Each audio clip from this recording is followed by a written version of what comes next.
Jadi kalau kita lihat di sini, temanya adalah kiat mengembangkan bisnis kuliner rumahan dan UKM gitu ya. Saya sampaikan kepada rekan-rekan sekalian, tidak perlu terlalu aktif dalam melakukan chat room ya. Jadi karena itu akan cukup mengganggu, jadi tidak perlu juga terlalu eksis memperkenalkan diri, nanti akan ada nya. Jadi tidak perlu juga sampai ngasih email, ngasih handphone, nanti akan ada saatnya kita ngoko-ngoko. Jadi bukan ajang promosi, tapi ini kita ajang sharing dulu ya, harap ditahan teman-teman sekalian. Jadi kita lihat di sini, esensi kuliner itu apa sih? Memuaskan panca indera. Jadi kita melihat makanan yang indah, tekstur yang indah, kalau kerupuk itu harus ada kelihatan urat-urat kerupuknya, demikian juga dengan ikan, dengan yang lainnya, bakso, ya harus bisa dilihat mata yang indah. Kemudian kalau kita kecap, kita makan asin sedapnya mesti pas ya. Bahkan sebelum kita kecap, matikan kameranya. Aromanya pun mesti bisa tercium dengan nikmatnya ya, aroma ya. Kemudian kita mesti mendengar kalau kita makan kriuk-kriuk ya, tahunya Pak Rudi ya, demikian enak, mesti kedengaran serunya ya. Dan kemudian bisa dipegang rasa ya, keras, empuk, garing gitu ya. Nah itu esensi kuliner. Jadi nggak cuma rasanya sedap ya ternyata. Ada faktor-faktor melihat, mengecap, membaui, mendengar, dan merasakan ya. Nah, itu kira-kira yang akan saya share dulu di awalnya. Kemudian bisnis kuliner. Pertama kita tentu punya ide produk kulinernya apa. Kedua, kemudian kita punya bahan baku ya. Kuliner yang kita mau buat ini bahan bakunya ada nggak di sekitar kita? Atau mesti import, atau mesti dikirim dari Papua kah? Mesti dikirim dari Medan kah? Nah ini strategik logistiknya penting ya. Tapi kalau bisa ada substitusi bahan lokal tentu akan lebih baik, akan lebih efisien, lebih mudah, cost-nya juga lebih rendah. Kemudian pengolahan, diolahnya gimana? Proses pemotongan bahannya bagaimana? Cucinya bagaimana? Ovennya bagaimana? Dan lain sebagainya. Kemudian packaging, langkah keempat ya, packagingnya gimana? Per kilo kah? Per 10 pieces kah? Dibikin paket yang mudah untuk dibawa, mudah untuk disimpan, mudah untuk dipajang, dan juga cocok. Misalnya paket personal, paket small family, paket big party. Nah ini ada strategi marketing. Jadi packaging tidak hanya sekedar packaging, tapi ada strategi marketing. Desain grafisnya juga harus menarik. Penulisan bahan juga mesti jelas. Logo juga mesti simple, tapi menimbulkan kesan yang mendalam. Ya. Termasuk juga bisa membuat awet. Packaging ini kan 3 fungsinya. Melindungi produk ya dari benturan, kalau dia kerupuk jangan gampang pecah ya. Atau sebagai tempat menaruh label, menaruh informasi akan produk, juga packaging ini membuat dia mudah disimpan dan juga lebih awet ya, seperti vakum ya, band sealer dan lain sebagainya. Terakhir adalah pemasaran. Dipasarkan dengan cara digital, dengan cara reseller ya, dengan cara outlet.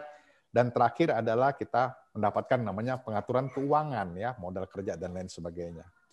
Nah, sekarang yang paling banyak orang berbagi itu adalah bagaimana memulai usaha. Setelah dimulai, bagaimana mengembangkan usaha.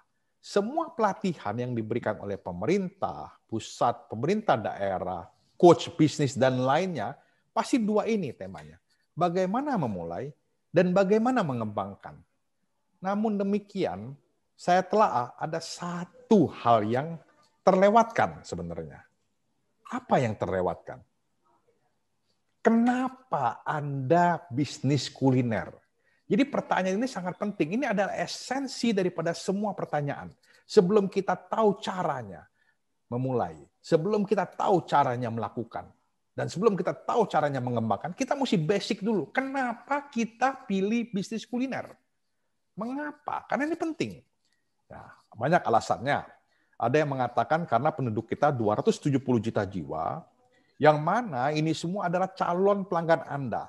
Calon pelanggan yang tentu kita pilih berdasarkan segmen market, ya, usia kah, gender wanita dan pria kah, atau daripada strata sosial kah, atas, menengah, bawah, gitu ya. Nah, dan selain itu kita juga sudah melihat banyak contoh sukses dari pebisnis kuliner yang berawal dari UKM kemudian melejit. Ayam goreng kita tahu di Amerika ada Kentucky Fried Chicken sang kolonel sampai mendunia. McDonald juga demikian. Rudi tahu Taisi Juga demikian saya rasa. Mulai dari satu kedai, satu outlet, beranak pinak sampai sekarang menjadi 250 outlet. Dan ditambah lagi sekarang bisa sukses cepat bahkan dengan kelas rumahan sekalipun melalui suatu penguasaan akan ekosistem digital. Nah inilah yang Siogai jadikan suatu kita pemahaman, pengertian, mengapa saya bisnis kuliner. Jadi sebelum kita memulai, sebelum kita melakukan, dan sebelum kita mengembangkan, kita balik dulu ke filosofi dasarnya. Mengapa kita memulai bisnis kuliner? Untuk apa? Untuk kita mendapatkan dukungan. Ya, mendapatkan dukungan dari calon pelanggan, calon mitra, pekerja kita, dan supplier bahan baku, peralatan kita. Ya, karena kalau dia tahu kenapa kita memulai, ya, maka dia akan bersama kita memberikan kepada kita yang namanya motivasi. Nah, ini yang penting. Kalau kita cuma tahu, banyak orang tahu cara memulai, banyak orang tahu cara melakukan, banyak orang tahu cara mengembangkan, tapi kenapa yang teori yang ikut pelatihan itu tidak bisa menghantar Anda menjadi sukses di bidang kuliner? Salah satunya karena tadi, substansi mengapa kita melakukan, ya. Banyak orang sekolah tapi tidak bisa menjadi orang sukses. Kenapa? Karena dia tidak basic tadi. Mengapa saya sekolah? Nah, ini yang penting. Karena ini akan memotivasi kita, melahirkan empati dari orang sekeliling kita tadi, pelanggan, ya, supplier, keluarga dekat, teman, empati kepada perjuangan kita karena kita bergerak berdasarkan mengapa tadi.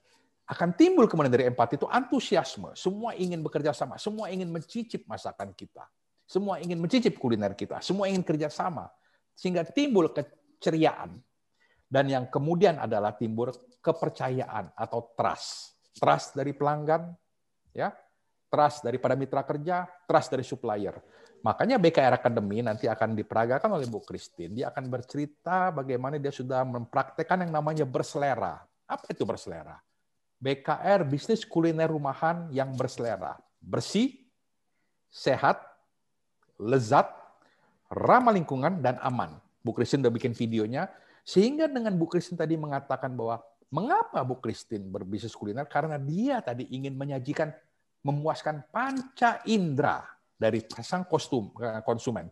Konsumen menikmati makanan bergizi, konsumen menikmati makanan yang lezat, konsumen menikmati makanan yang sehat dan bersih, sehingga nanti dengan dia mengkampanyekan bahwa makanan dia tadi berselera, bersih, sehat, lezat, ramah lingkungan, dan aman, konsumen akan timbul empati, konsumen akan timbul antusiasme, akan ada keceriaan dalam lingkungan kerja karena produknya disukai konsumen, produknya laku, dan akhirnya timbul kepercayaan. Ya, ini yang penting. Maka BKR Academy selalu berbagi inspirasi dan konsultasi teknis. Ya, ini moto kami. Nah, ini para pengajar, para pembina, ya, macam-macam latar belakangnya, food technology, pengemasan, chef, ahli pakar masak, pakar bisnis, ya. Di sini juga hadir Pak Mindiarto Jugoraharjo. Di sini juga ada bahkan pakar video untuk bikin sosmed dan lain sebagainya, ya. Nah, ini para rekan-rekan UKM kita yang pernah berbagi, bercerita mengenai kita semua, mengenai cara-cara, tips-tips dalam menghadapi berbagai masalah, ya, dalam bisnis. Nah, ini nomor teleponnya BKR Academy. Kita ada Facebook, Bisnis Kuliner Rumahan. Kita ada IG, BKR_Academy. Itu nomor handphonenya Bu Sarah. Silakan kalau mau dicatat, ya. Intinya saya mau mengatakan bahwa orang bisa termotivasi itu bukan sekedar karena dia tahu.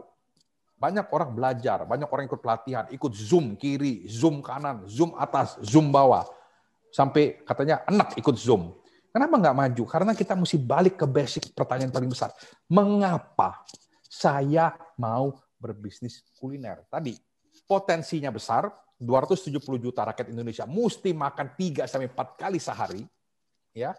Kedua adalah, banyak orang yang sudah contoh sukses di bisnis kuliner, jadi kita bukan melakukan sesuatu hal yang baru, yang masih dipertanyakan antara bisa atau enggak, mungkin atau tidak. Tidak. Ini bidang yang sudah banyak melahirkan, bahkan Indofood, Sinarmas, semuanya ada kuliner. Ketiga tadi juga bahwasanya ya kita ada ekosistem namanya, ekosistem digital yang memungkinkan bisnis kuliner rumahan maju sedemikian pesat. Nah, mudah-mudahan dengan pemahaman akan mengapa ini, Sehingga namanya tadi cara-cara memulai, cara melakukan, cara mengembangkan akan lebih memotivasi kita untuk bisa melakukan.